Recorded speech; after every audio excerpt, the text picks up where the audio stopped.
میں دیواروں پر فرینچ میں لکھے کوٹ پڑھتا تھا ہانی۔ وہ پیچھے ہوا، حنزلہ کا وجود جیسے کسی بھی جنبش سے انکاری رہا۔ وہ ہل بھی نہ سکی۔ برف نہیں تھی جس نے اسے جما دیا تھا، یہ کچھ اور تھا۔ میں تمہارے لیے پیغام چھوڑا کرتا تھا اور بدلے میں مجھے ان کے جواب دیوار پر ملتے تھے۔ اماں کہتی ہیں سید شادان اپسراؤں کے حصول میں دیوانہ ہو رہا ہے۔ میں شکر ادا کرتا ہوں کہ میں ایک انسان کے حصول میں تھا۔ حنزلہ نے دیوار کا سہارا لیا۔ شادان اسے یوں کمزور پڑتا نہیں دیکھ سکتا تھا۔ اس نے نگاہیں چرائیں۔ کئی لمحے وہ شاکی انداز میں اسے دیکھتی رہی۔ بہت دیر بعد اس کے حلق سے کوئی آواز برآمد ہوئی۔ تم کب سے جانتے تھے؟ اس کی آواز کہیں بہت دور سے آتی تھی۔ 2 سال ہو گئے۔ پہلے مجھے یہ سب اپنا وہم لگتا تھا، پھر مجھے الہام اور معجزات پر یقین آ گیا۔ تم نے کبھی مجھ سے ملنے کی کوشش کیوں نہیں کی؟ اب کہ حنزلہ نے نگاہیں اٹھا کر اسے دیکھا۔ یہ شخص پر اس پر کھل رہا تھا۔ وہ 3 سال پہلے والے شادان کو نہیں سمجھ پائی تو 3 سال بعد والا شادان بھی ایک ممنوع کتاب تھا جسے حاصل کرنا بے حد مشکل تھا۔ میں نے بہت کوشش کی، ہر دفعہ اس کیفے سے واپسی پر سوچتا بس اب صبح جاؤں گا اور جب تک تمہارا سراغ نہیں ملتا تب تک پیچھے نہیں ہٹوں گا، لیکن پھر میں ایک نقطے پر آ کر رک جاتا۔ شادان نے اس کی سمت دیکھا۔ گرتی برف میں یکبستہ ہواؤں میں نفرتوں کے بیچ دھار کے سیاہ ایام میں اس کی شہد رنگ آنکھیں شادان کے سیاہ آنکھوں سے ملی۔ برف روئی سی لگتی۔ یہ ہواؤں نے آج گرمائش پہنچائی تھی۔ نفرت نے محبت کے رنگ اوڑھے اور دھار نے ایک ایسا باب کھولا جس کے پار بہت کچھ تھا سوائے نفرت کے۔ ان دونوں کے درمیان متفقہ جذبات تھے۔ میں اس نقطے پر آ کر رک جاتا کہ محبت یک طرفہ، عزت ایک طرف، تم سے ملنا ایک طرف اور تمہارا مجھے ناقابل اعتبار سمجھنا ایک طرف۔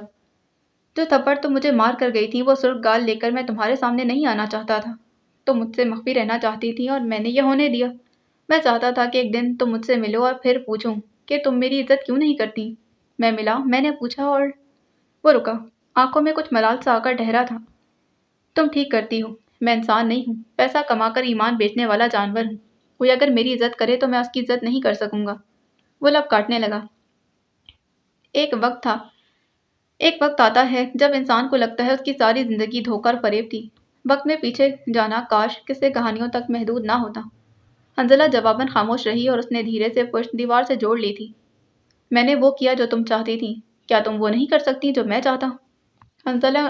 حنزلہ نے اسی خاموشی سے اپنا بیگ نیچے رکھا اور اسے کھولا۔ ایک کاغذ نکالا اور اسے اپنی گود میں رکھا۔ وہ پین سے اس پر کچھ لکیریں کھینچ رہی تھی۔ میں لڑکیوں سے رکے نہیں لیتا ہانی۔ وہ کاغذ پر اسے کچھ لکھتے ہوئے دیکھ رہا تھا۔ حنزلہ نے گردن اٹھا کر اسے خفگی سے دیکھا۔ میں لڑکوں کو رکے نہیں دیتی۔ ہاں لیکن تم ایک اسپیشل لڑکے کے لیے کیفے کی دیوار پر نوٹ چھوڑ کر آ جاتی ہو، وہ دو بدو بولا۔ حنزلہ کے گال تپ اٹھے۔ اب تم اس بات کا تانا کب تک دینے والے ہو؟ ساری زندگی۔ کمال تابعداری تھی یا عمر بھر ساتھ رہنے کا وعدہ؟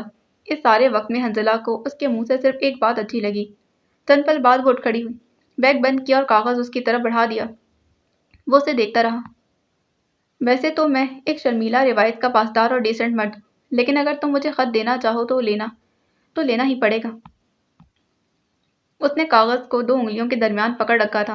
حنزلہ نے کاغذ پر مکمل دستبرداری نہیں دی تھی۔ کاغذ ان دونوں کی انگلیوں کے درمیان تھا۔ تم کیا کرنا چاہتے ہو؟ اس کی آنکھوں میں فکر تھی، خود کو ہر قسم کے خوف سے آزاد۔ وہ سہولت سے بولا، لوگ عزت نہیں دیتے، لوگ ذلت نہیں دیتے، لوگ رزق نہیں دیتے، لوگ زندگی نہیں دیتے، لوگ آپ کو بچانے کے لیے نہیں آتے۔ لوگ ہیں، ہماری زندگی کے ایکسٹرا کردار۔ میں دنیا کی قید سے آزاد ہونا چاہتا ہوں، اور ہر آزادی، ہر تخت کی ایک قیمت ہوتی ہے، میں اسے چکاؤں گا۔ اس کی قیمت تمہاری جان بھی ہو سکتی ہے۔ اس کی آواز لڑکھڑائی۔ مشکل تھا، بے حد مشکل، اس محبت پر دستبرداری دینا جو ایک طویل مدت بعد نظر کے سامنے آئی تھی۔ پرواہ نہیں، یا شاید ہے، لیکن خوف رہتا ہے جب تک اس سے خوف کھایا جائے۔ اگر ایک بار گردن اٹھا کر اس کی آنکھوں میں دیکھ لیا جائے تو خوف ہم سے خوف کھانے لگتا ہے۔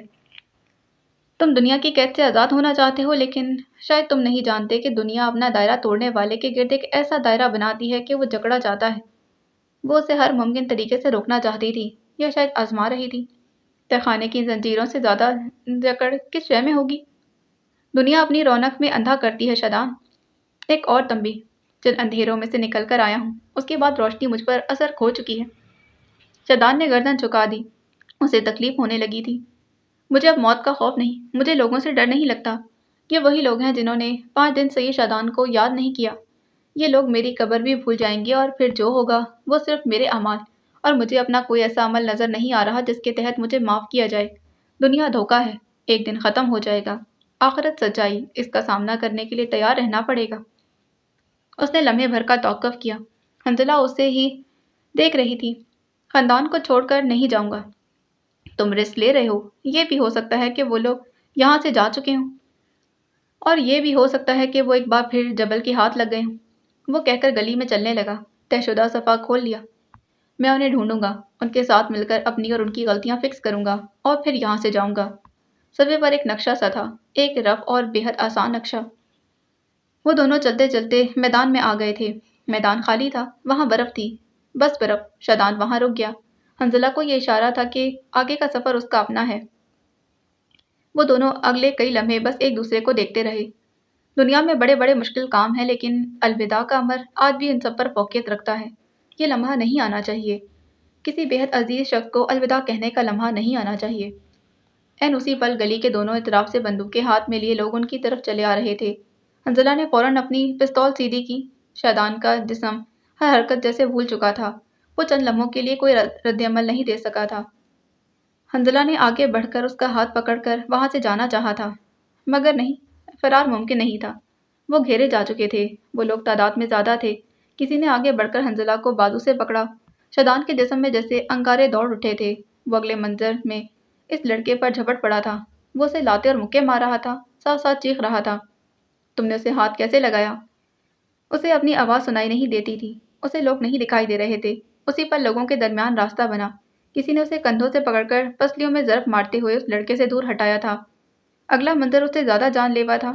دائرہ جس سمت چھٹا تھا، عین درمیان میں 2 لوگوں کو لایا جا رہا تھا، حسن سلطان اور زبرد شاہ نواز۔ ان کے ہاتھ ان کی پشت پر بندھے تھے، ان کے سر پر بندوقیں تانی گئی تھیں۔ شادان کو ہر مصیبت میں خدا کے بعد اگر کوئی یاد آتا تھا تو وہ سلطان تھا۔ اس وقت بھی وہ پوری قوت سے اس کا نام پکار رہا تھا۔ وہ جانتا تھا سلطان انہیں چھوڑ کر کہیں نہیں گیا ہوگا۔ وہ جانتا تھا اسے آنا پڑے گا۔ زبرد نے خود کو چھڑانے کے لیے اپنے صیاد کو ایک لات رسید کی تھی، جس کے نتیجے میں ایک گولی چلی۔ وہ صرف ایک فائر تھا، بہت کچھ۔ وہ بہت کچھ تھا۔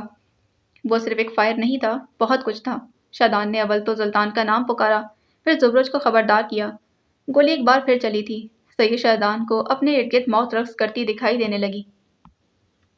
خود انسان سمجھتا ہے کہ تخت صرف ایک انسان کے ہاتھ میں ہوتا ہے۔ وہ غلط ہے۔ تخت کی کئی قسمیں ہیں، اور انسان سے اس کے اپنے تخت کا احتساب ہوگا۔ باپ ہے تو اسے اولاد کی بری تربیت کا، شہر کا امیر تو اس سے شہر کا احتساب ہوگا۔ ہر شخص اپنی جنت جہنم ساتھ لے کر گھومتا ہے۔ انسان جب دنیا کے نشے سے باہر نکلنا چاہے تو دنیا مزید رنگین ہو جاتی ہے۔ جب وہ غلط کام اور گناہ چھوڑ دے تو یہی سب اسے مزید دلکش لگنے لگتے ہیں۔ کیوں؟ کیونکہ دنیا سراب ہے، دھوکہ، وہ دھوکہ جو ابلیس دیتا ہے۔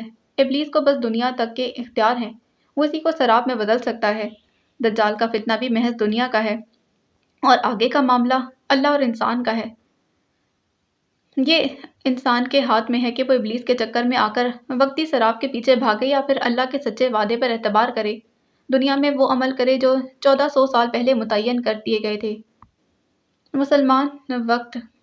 مسلمانوں، وقت ہے اپنے اصل کی طرف لوٹ آؤ۔ وقت ہے کہ اپنے تخت سے وفا نبھاؤ، اس سے پہلے کہ مہلت ختم ہو جائے۔ مولوی خطبہ ختم کر چکا تھا۔ ان چاروں نے یوں ظاہر کیا کہ گویا کسی نے کچھ سنا ہی نہ ہو۔ موجودہ دور اندھے، گونگوں اور بہروں کی نگری ہے۔ چلتے چلتے ان کے پیر تھک گئے تھے، ہاتھ سن ہونے لگے، اور چہرے سے ٹکراتی سرد ہواؤں کے تپیڑے گال کو جیسے بری طرح کھینچ رہے تھے۔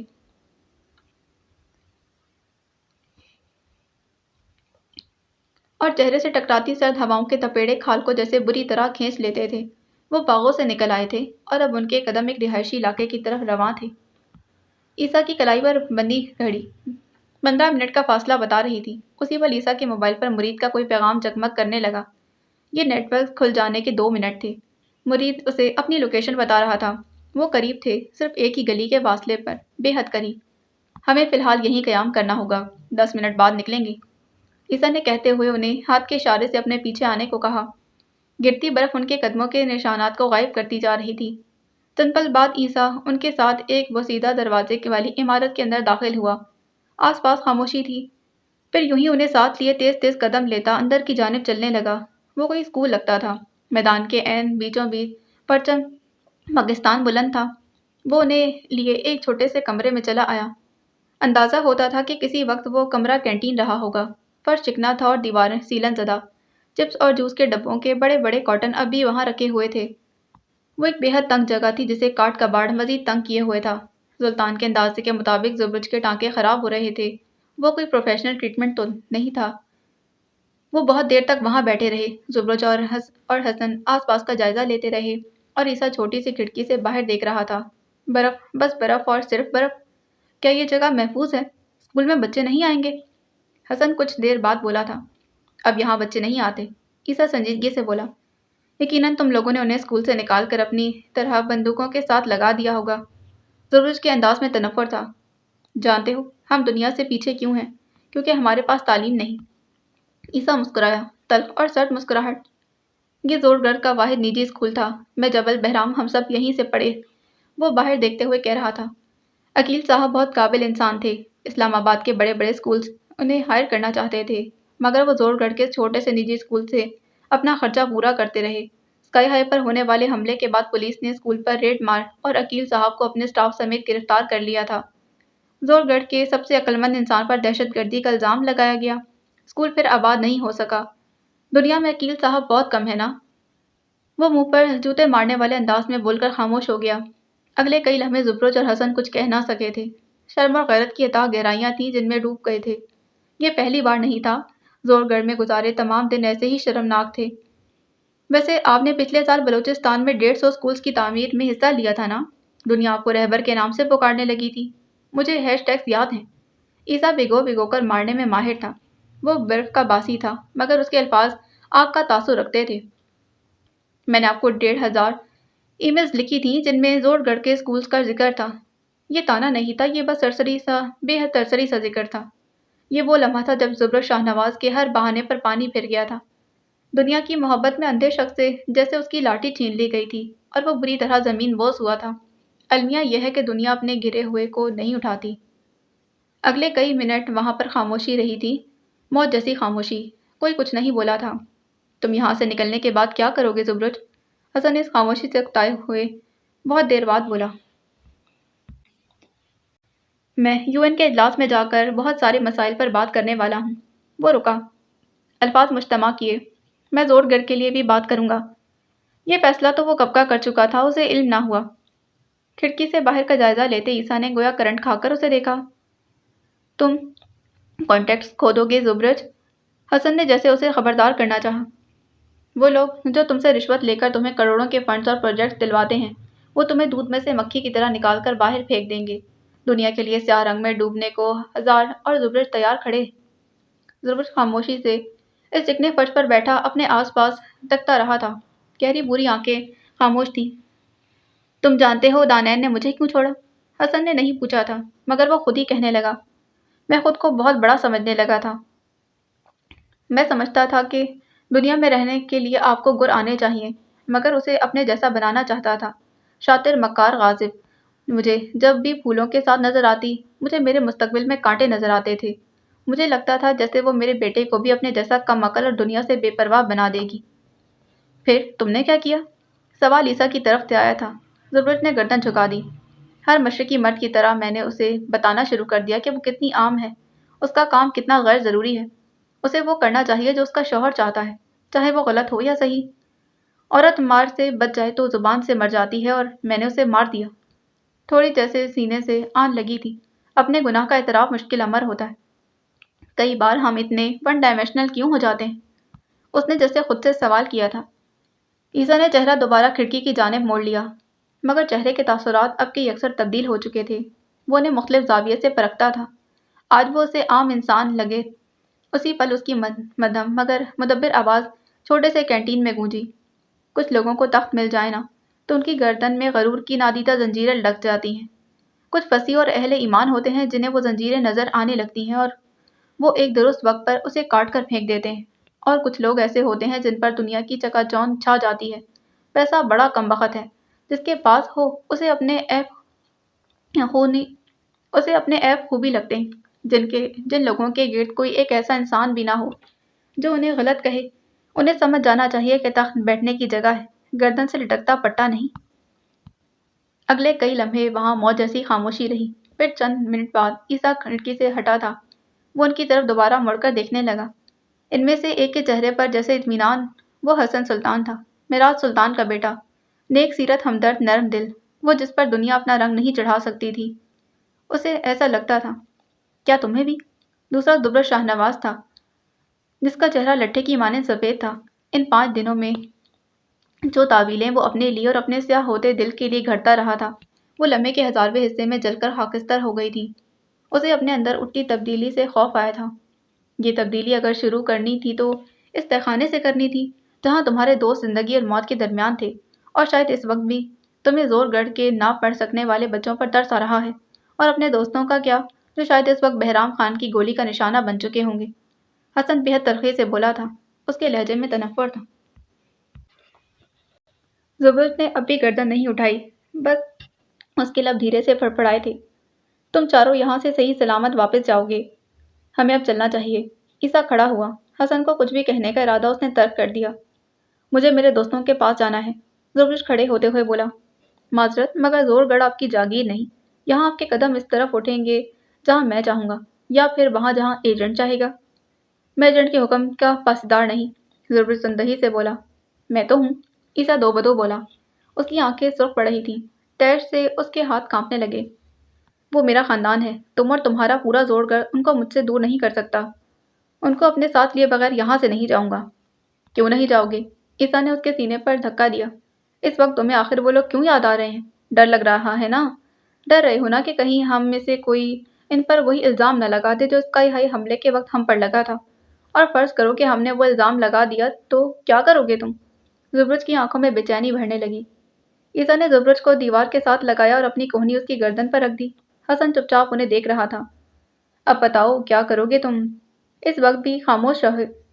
تم اس وقت بھی خاموش رہے تھے زبرد، تم کیا اب بھی خاموش رہو گے؟ اگر تم اب بولو گے تو خدا کی قسم تمہیں زندہ گاڑ دوں گا۔ وہ چیخنے لگا تھا، اسے غصہ آ رہا تھا، اسے رنج ہوا تھا، ملال بھی، کئی جذبات تھے جو یکدم اس پر وارد ہوئے تھے۔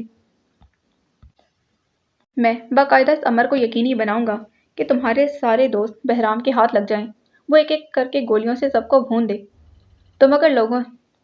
اگر تم لوگوں نے میرے خاندان کو ہاتھ بھی لگایا تو میں پورے زور گڑھ کو جلاؤں گا۔ زبرد اس کی آنکھوں میں آنکھیں ڈال کر بولا، اور ایک جھٹکے سے خود کو آزاد کروایا تھا۔ وہ اگر خود کو بدل رہا ہے تو تمہیں اس کی بات سننی چاہیے۔ تم لوگوں کو آخر وکٹم بننے کا اتنا شوق کیوں ہے؟ حسن تیز لہجے میں بولا۔ عیسیٰ نے رخ بدل کر اسے دیکھا، اس کی سب انگارہ ہوتی آنکھیں جیسے بھسم کرنے کی طاقت رکھتی تھی۔ ہمیں وکٹم بننے کا کوئی شوق نہیں۔ تو تمہیں کس بات کا شوق ہے، میں بتاؤں؟ حسن سلطان، تم سفید بھیڑ کے درمیان ایک کالی بھیڑ ہو۔ ہاں، یہ لوگ تم سے زیادہ سفید ہیں، کیونکہ یہ 4 لوگ برملا خود کو جھوٹا، کرپٹ، مکار سب کہتے ہیں، اور تم اپنے ایک بھی گناہ کو اون نہیں کرتے۔ کیا تم کرتے ہو؟ حسن آنکھوں میں اچنبھا لیے اسے دیکھتا رہا۔ ذہن کے پردوں پر بے تحاشا زور ڈالنے پر بھی اسے یاد نہ آیا کہ اس نے کوئی غلط کام کیا ہو یا پھر اپنی پاورز کا بے درے ناجائز فائدہ اٹھایا ہو۔ میرے باپ نے مجھے ہمیشہ اچھائی کا درس دیا تھا، اور میں نے اپنے باپ کی ایک ایک بات کو اپنے دل پر لکھا ہے۔ عیسیٰ کی آنکھوں کا تمسخر اس کی سمجھ سے بالا تر تھا۔ تمہارا گناہ یہ ہے کہ تم نیوٹرل ہو، تم رشوت نہیں لیتے لیکن اپنی راشی دوستوں کے ساتھ بیٹھ کر ٹھٹے لگاتے ہو۔ تم جھوٹ نہیں بولتے لیکن جو جھوٹ بولتے ہیں انہیں پہلو میں لیے گھومتے ہو، حالانکہ تم ان کے جھوٹ کی وجہ سے پھیلے شر سے بھی واقف ہو۔ حسن سلطان کو جیسے بھرے بازار میں برہنہ کر دیا گیا ہو، وہ چند لمحوں کے لیے شردر رہ گیا تھا۔ تمہارا اتنا بڑا سرکل ہے، اور سارے سرکل میں ڈھیروں لوگ ہیں جو سیاہ ہیں، تم انہیں کبھی نہیں بتاتے کہ وہ غلط ہیں۔ لوگوں کا حق کھانا غلط ہے، لوگوں کے متعلق بہتان باندھنا غلط ہے۔ تم غلط کام نہیں کرتے لیکن تمہارے اچھے کام بھی اس وقت کھوٹے ہیں جب تم ناانصافی دیکھ کر خاموش رہ جاتے ہو۔ تمہارے باپ نے تمہیں ناحق کے خلاف بولنا سکھایا ہوگا، لیکن تم کیا کرتے ہو؟ اپنا الو سیدھا کیا اور چل دیے، پھر چاہے تمہارے ساتھ جانے والے لوگ کو مارا جائے، ان کے حق کھائے جائیں۔ عیسیٰ تیز ہوتے تنفس کے ساتھ بول رہا تھا۔ حسن سلطان مانند تاریک پڑتا چہرہ لیے اسے سن رہا تھا۔ یہ کیسا تماچا تھا جو اس کے منہ پر لگا تھا؟ یہ کیسا آئینہ تھا جس نے اسے اپنا ہی چہرہ بے حد مکروہ نظر آیا تھا؟ مومنین کے ساتھ بھی وہ مومن ہوتے ہیں، اور اگر نہیں ہوتے تو وہ کوشش ترک نہیں کرتے۔ مومن چپ نہیں ساتھ لیتا، مومن تخت پر بیٹھ کر بس اپنے اعمال درست نہیں کرتا، وہ ان لوگوں کو بھی خود میں شامل کر لیتا ہے جو سیاہکار ہوں۔ نیکیاں تو بانٹی جاتی ہیں، حق کی سچی بات پھیلائی جاتی ہے۔ تم اس معاملے میں بخیل ہو حسن سلطان۔ میرے لیے یہ 4 لوگ تم سے زیادہ اچھے ہیں کیونکہ انہوں نے ہمیشہ ایک سائیڈ لی ہے، تمہاری طرح نیوٹرل نہیں رہے۔ وہ بول بول کر تھک گیا تھا، گردن کی نسیں پھر پھڑکنے لگی تھیں۔ حسن چپ چاپ مردہ ہوتی آنکھوں سے ریوالور کو تکتا رہا۔ زبرد نے اس کے کندھے پر ہاتھ رکھا، خدشہ یہ تھا کہ وہ بھربری دیوار کی طرح ڈھہ ہی نہ جائے۔ وہ واقعی ڈھہ چکا تھا۔ میں اس نے کچھ کہنا چاہا مگر اس کے الفاظ حلق میں ہی دب گئے۔ اسکول کا دروازہ توڑتے ہوئے بہرام اور اس کے ساتھی اندر آئے تھے۔ عیسیٰ چلانے لگا، وہ انہیں لے کر وہاں سے نکلنا چاہتا تھا مگر وہ دونوں مزاحمت کیے بغیر وہیں کھڑے رہے۔ شل ساکت زور گڑھ نے صرف جسم پر وار نہیں کیا تھا، یہاں آ کر بدلنے والے ان کے دل بھی تھے۔ باقی اگلی قسط میں جانے سے پہلے چینل کو سبسکرائب کریں، ویڈیو کو لائک کریں، بیل آئیکن کو پریس کرنا ہرگز نہ بھولیں۔ ملتے ہیں اس کی اگلی قسط میں۔ اللہ حافظ۔